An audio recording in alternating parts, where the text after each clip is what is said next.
ولا يجوز صلاة وسجدة تلاوة وصلاة جنازة عند طلوعها وقيامها وغروبها إلا عصر يومه۔ جائز نہیں ہے نماز پڑھنا، سجدہ تلاوت کرنا، جنازے کی نماز پڑھنا سورج کے طلوع ہونے کے وقت، سورج کے سیدھا کھڑا ہونے کے وقت، سورج کے غروب ہونے کے وقت، مگر اسی دن کی عصر۔ مصنف علیہ الرحمہ یہاں پر اوقات مکروہہ کو بیان فرما رہے ہیں کہ جن کے اندر نماز پڑھنا جائز نہیں ہے، ان کے اندر نماز کو پڑھنا جائز نہیں ہے۔ تو تین اوقات ایسے ہیں کہ ان کے اندر نماز کو پڑھنا جائز نہیں ہے۔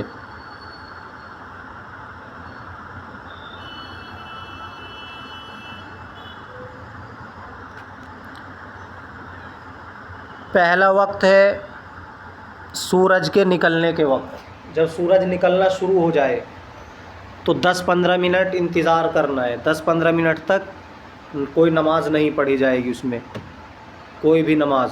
اسی طرح نہ سجدہ تلاوت کیا جائے گا، اسی طرح نہ جنازے کی نماز پڑھی جائے گی۔ دوسرا، سورج کے قیام کے وقت۔ سورج کا قیام آپ کو سمجھایا تھا، جب سورج بالکل اوپر آ جائے، نصف النہار کا جو وقت ہوتا ہے، جو نقشے سے آپ کو سمجھایا تھا، نصف النہار کا جو خط کھینچا تھا، جب سایہ اس کے اوپر آئے اور وہیں تک تھما رہے، جب تک نماز پڑھنا ناجائز ہے۔ جب وہاں سے سایہ ڈھل جائے، آگے کو زوال کا وقت شروع ہو جائے، تب پڑھ سکتے ہیں۔ وغروبیا، اور تیسرا وقت ہے سورج کے غروب ہونے کے وقت۔ جب سورج چھپنے لگے تو اس وقت بھی نماز پڑھنا جائز نہیں ہے۔ ہاں، اس دن کی عصر پڑھ سکتے ہیں، اسی دن کی عصر سورج کے چھپنے کے وقت بھی پڑھ سکتے ہیں، لیکن اور کوئی نماز نہیں پڑھیں گے۔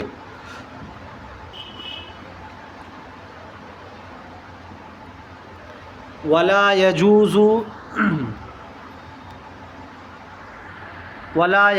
صلاۃ، اور جائز نہیں ہے نماز پڑھنا، وسجدۃ تلاوت، اور نہ سجدہ تلاوت کرنا، وصلاۃ جنازۃ، اور نہ جنازے کی نماز پڑھنا، عند طلوعها، سورج نکلنے کے وقت، وقیامها، سورج کے قائم ہونے کے وقت یعنی سیدھا اوپر ہونے کے وقت، استوا کے وقت، وغروبها، اور سورج کے چھپنے کے وقت، الا عصر یومہ، مگر اس دن کی عصر۔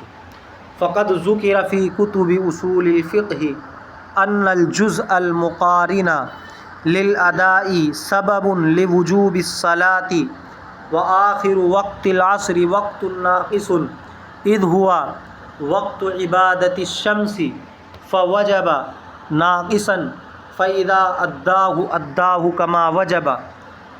اب یہاں سے مصنف علیہ الرحمہ ایک مسئلہ بیان فرما رہے ہیں کہ اصول فقہ کے اندر یہ اصول ذکر کیا گیا ہے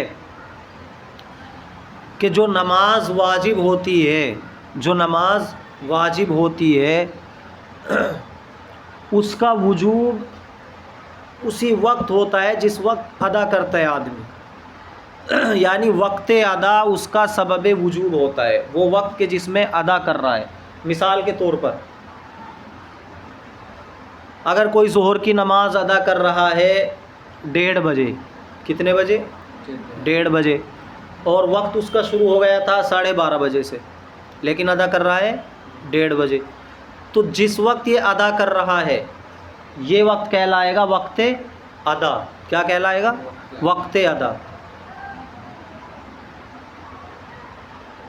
اب یہ سمجھا جائے گا کہ نماز کے واجب ہونے کا سبب یہی وقت ادا ہے، نماز کے واجب ہونے کا سبب یہی وقت ادا ہے، گویا کہ اسی وقت میں نماز واجب ہوئی ہے، گویا کہ اسی وقت میں نماز واجب ہوئی ہے۔ اب یہ بات کیوں کہی جا رہی ہے؟ ایک مسئلہ سمجھانا مقصود ہے۔ دیکھو، عصر کا وقت شروع ہو گیا، مغرب تک رہے گا، سورج کے چھپنے تک رہے گا، لیکن جب سورج کے اندر زردی آ جائے، جب سورج کے اندر زردی آ جائے، زرد ہو جائے، پیلا پڑ جائے، نگاہ اس پہ ٹکنے لگے، تو وہ وقت ہو جاتا ہے مکروہ۔ کیسا وقت ہو جاتا ہے؟ مکروہ وقت ہو جاتا ہے۔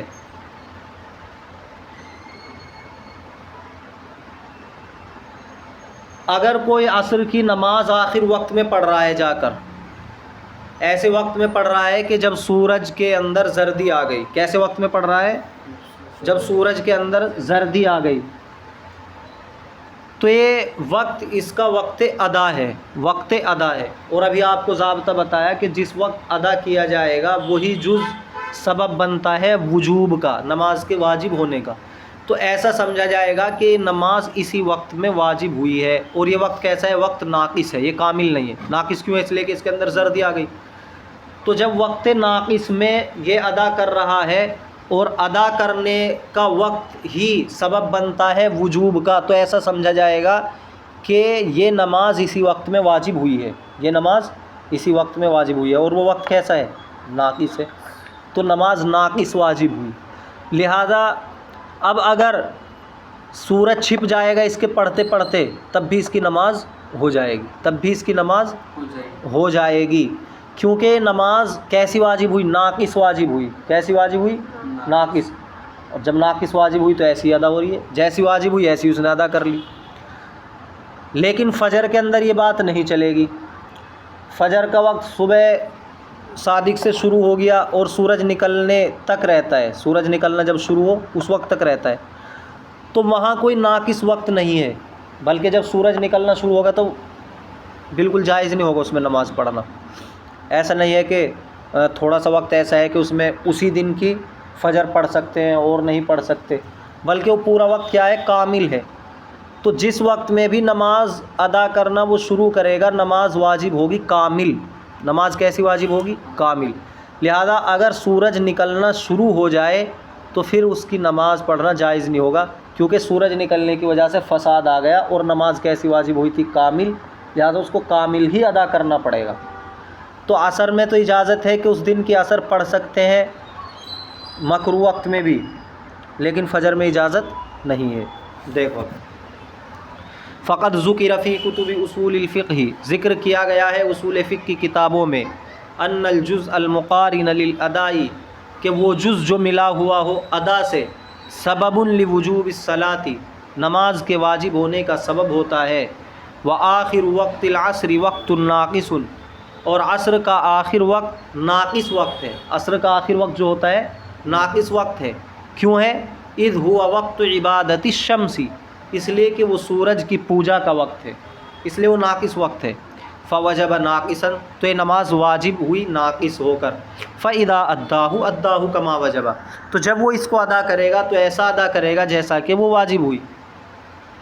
فاذا اعترض الفساد، پھر جب فساد عارض آ جائے، بالغروبی، سورج کے چھپنے کی وجہ سے، وقت کے چلے جانے کی وجہ سے، لا تفسد، تو نماز فاسد نہیں ہوگی۔ یہ جو نماز اس نے شروع کر رکھی ہے ہو جائے گی اس کی، کیونکہ یہ شروع ہی کی تھی ناقص وقت میں۔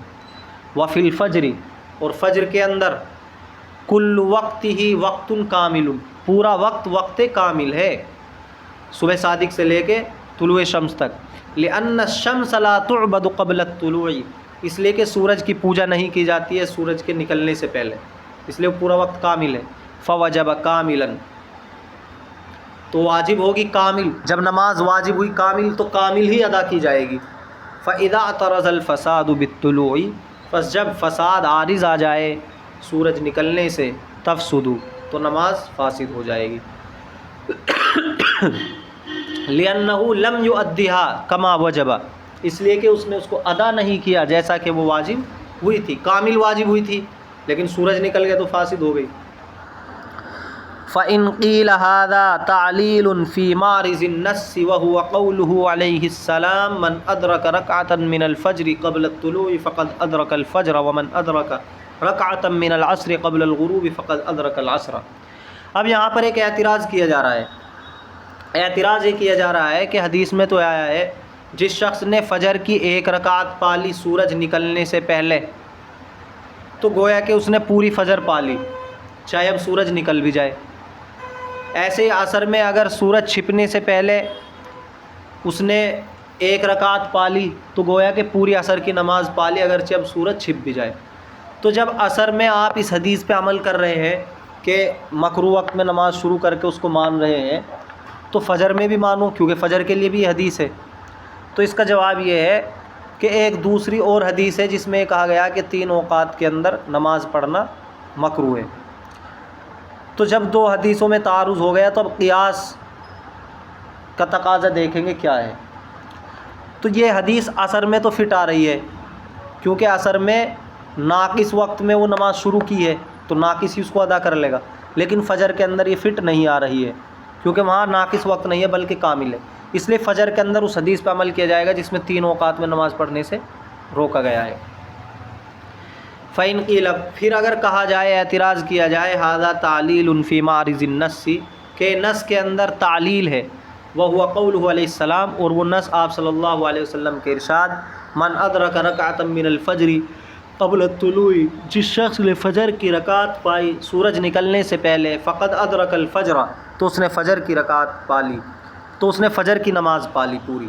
ومن ادرک رکعۃ من العصر، اور جس شخص نے عصر کی ایک رکعت پائی سورج چھپنے سے پہلے، فقد ادرک العصر، تو اس نے عصر کی نماز پالی۔ قلنا، تو ہم جواب دیں گے، لما وقعت تعارض بین ھذا الحدیث، جب اس حدیث کے درمیان تعارض واقع ہو گیا، وہ بین النہی الوارد یعنی الصلاۃ، اور اس نہی کے درمیان تعارض وارد ہو گیا جو وارد ہوئی ہے نماز کے بارے میں، یعنی وہ 3 اوقات میں نماز نہیں پڑھ سکتے، فی الاوقات الثلاثۃ، 3 اوقات میں، رجعنا الی القیاس، تو ہم نے قیاس کی طرف رجوع کیا، کما ہوا حکم التعارض، جیسا کہ تعارض کا حکم ہے، یعنی اگر تعارض ہو جائے تو پھر قیاس کی طرف جائیں گے۔ والقیاس رجح ھذا الحدیث، اور قیاس نے اس حدیث کو، یعنی اگر 1 رکعت بھی پڑھ لو گے تو پوری نماز مان لی جائے گی اگرچہ مکروہ وقت شروع ہو گیا ہو، عصر میں ترجیح دی ہے، اس حدیث کو ترجیح دی ہے فی صلاۃ العصر، نماز عصر میں، وحدیث النہی فی صلاۃ الفجر، اور جو 3 اوقات میں نماز پڑھنا منع کیا گیا ہے، قیاس نے ترجیح دی ہے نہیں کی حدیث کو فجر کی نماز میں۔ وَأَمَّا سَائِرُ الصَّلَوَاتِ فَلَا يَجُوزُ فِي الْأَوْقَاتِ الثَّلَاثَةِ، پس تمام کی تمام نمازیں جائز نہیں ہوگا 3 اوقات میں پڑھنا، لحدیث النہی، نہی والی حدیث کی وجہ سے جس میں نہیں وارد ہوئی ہے، اذ لا معارضہ لحدیث النہی، اس لیے کہ کوئی معارض نہیں ہے حدیث نہیں کا، فیہا، ان تمام اوقات میں، ان تمام نمازوں میں، لیکن عصر کے اندر الگ سے استثناء کیا جائے گا اس حدیث کی وجہ سے جس میں کہا گیا کہ جس نے 1 رکعت پالی پوری نماز پالی۔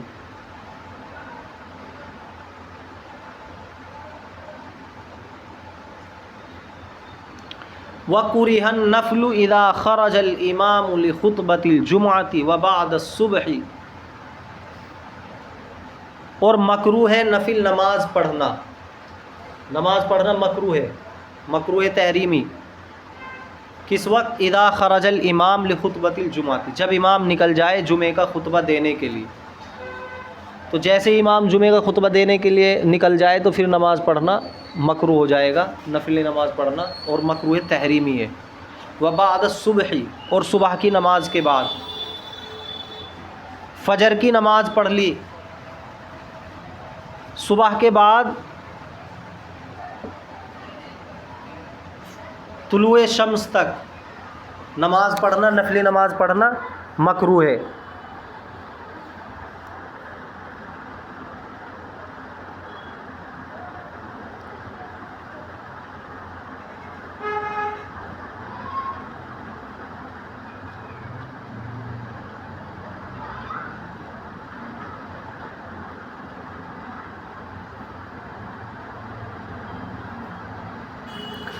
لیکن اس دن کی سنت پڑھ سکتے ہیں، الا سنتہ، مگر فجر کی سنت۔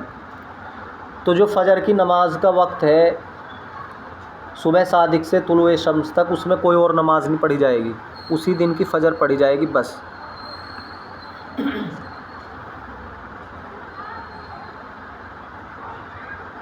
نفل نماز نہیں پڑھی جائے گی طلوع صبح صادق سے لے کر طلوع شمس تک۔ ہاں سنت پڑھ سکتے ہیں، جو فجر کی سنت ہے وہ پڑھ سکتے ہیں کیونکہ ان کی اہمیت ہے۔ وبعد اداء العصر الی اداء المغرب، اور عصر کی نماز ادا کرنے کے بعد سے مغرب کی ادا کرنے تک کوئی نفل نماز نہیں پڑھی جائے گی۔ وصح الفوائت، اور فوت شدہ نمازیں پڑھنا جائز ہے۔ وصلاۃ الجنازۃ، اور جنازے کی نماز بھی پڑھ سکتے ہیں۔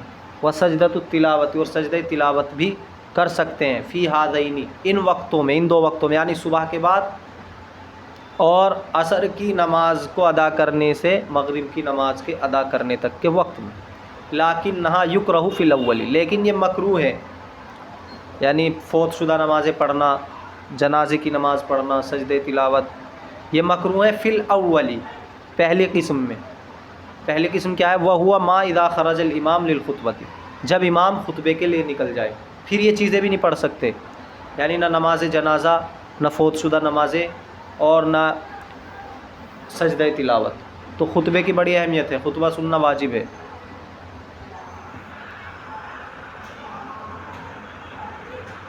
ولا یجمع فرضان فی وقت بلا حج، اب یہاں سے ایک مسئلہ بیان کیا جا رہا ہے، یہاں سے مسئلہ بیان کیا جا رہا ہے کہ دو نمازوں کو ایک ساتھ جمع نہیں کر سکتے۔ ہر نماز کا وقت الگ ہے، ہر نماز کا وقت الگ ہے، ایسا نہیں ہے کہ ظہر کے وقت میں آپ عصر پڑھ لیں، مغرب کے وقت میں عشاء پڑھ لیں، ہر نماز کا اپنا ایک الگ ٹائم ہے، اسی میں پڑھی جائے گی۔ لیکن حج کے موسم میں دو نمازوں کو جمع کرتے ہیں، دو نمازوں کو جمع کرتے ہیں، ظہر اور عصر ایک ساتھ پڑھ لیتے ہیں، مغرب اور عشاء، لیکن یہ صرف حج کے موسم کے لیے ہے، حج میں ہے، اس کے علاوہ جائز نہیں ہے ہمارے نزدیک، اور امام شافعی کے نزدیک اور موقعوں پہ بھی ایک ساتھ پڑھ سکتے ہیں۔ دیکھو، ولا یجمع فرضان، دو فرض جمع نہیں ہوں گے، فی وقت، ایک وقت میں، بلا حج، بغیر حج کے۔ وفیہ خلاف الشافعی، اور اس میں امام شافعی کا اختلاف ہے۔ ومن طہرت فی وقت عصر او عشاء صلتھا فقط، اور جو عورت پاک ہوئی عصر کے وقت میں یا عشاء کے وقت میں تو صرف اسی وقت کی نماز پڑھے گی۔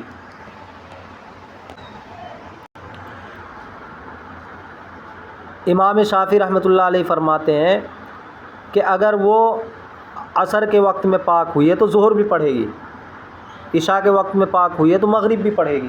وجہ اس کی ہے کہ ان کے یہاں ظہر اور عصر کا ایک ہی وقت ہے، ظہر اور عصر کا ایک ہی وقت ہے، اگر ایک نماز واجب ہو رہی ہے تو گونا کہ دونوں نماز واجب ہو رہی ہیں۔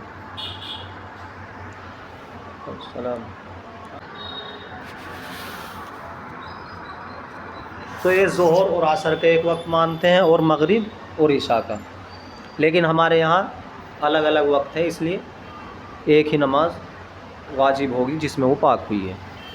ومن طہرت فی وقت عصر او عشاء، جو عورت پاک ہوئی عصر کے وقت میں یا عشاء کے وقت میں، صلتھا فقط، تو صرف اسی وقت کی نماز پڑھے گی، خلافاً للشافعی، امام شافعی کے برخلاف۔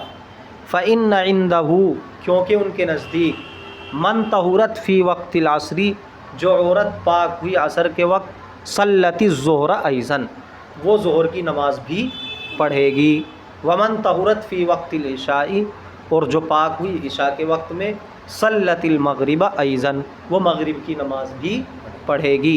فإن وقت الظہر والعصر عنده كوقت واحد، کیونکہ ظہر اور عصر کا وقت ان کے نزدیک ایک وقت کی طرح ہے، ایک وقت کی طرح ہے۔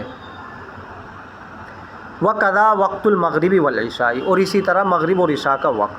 وَلِهَذَا يَجُوزُ الْجَمْعُ عِنْدَهُ فِي السَّفَرِ، اسی وجہ سے جائز ہے ان کے نزدیک دو نمازوں کو جمع کرنا سفر کے اندر، ایک ساتھ سفر میں دو نمازیں پڑھ لیتے ہیں ملا کے، عصر اور ظہر ایک ساتھ پڑھ لی، مغرب اور عشاء، لیکن ہمارے نزدیک یہ جائز نہیں ہے، ہمارے نزدیک صرف حج میں پڑھ سکتے ہیں۔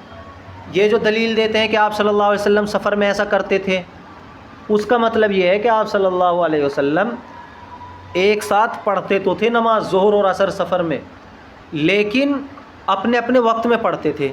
جیسے مثال کے طور پہ ظہر کا وقت ختم ہونے والا ہے، عصر کا شروع ہونے والا ہے، تو ظہر کو آخر وقت میں پڑھ لی اس کے، اور عصر کو اس کے شروع وقت میں پڑھ لی، تو دیکھنے میں دونوں ایسی لگیں گی کہ ایک ساتھ پڑھی ہیں، لیکن پڑھی گئی ہیں اپنے اپنے وقت میں۔ ایسے مغرب کا ختم ہونے والا ہے، آخری وقت میں مغرب پڑھ لی، عشاء شروع ہونے والا ہے وقت، وہاں پہ عشاء پڑھ لی، تو دیکھنے میں ایسا لگے گا کہ ایک ساتھ پڑھی ہیں لیکن اپنے اپنے وقت میں پڑھی ہیں۔ اسے کہتے ہیں جمع سوری، یعنی صورتاً آپ صلی اللہ علیہ وسلم نے دو نمازوں کو جمع کیا ہے، جمع حقیقی نہیں ہے، جمع حقیقتاً جمع نہیں کیا ہے۔ حقیقتاً جمع کرنا ہے کہ مغرب کا ہی وقت ہو اور اس میں عشاء بھی پڑھ لو اور مغرب بھی، ظہر کا وقت ہو اور اس میں عصر بھی پڑھ لو اور ظہر بھی، یہ ہے حقیقتاً ایک ساتھ جمع کر کے پڑھنا۔ صورتاً جمع کیا آپ صلی اللہ علیہ وسلم سفر میں۔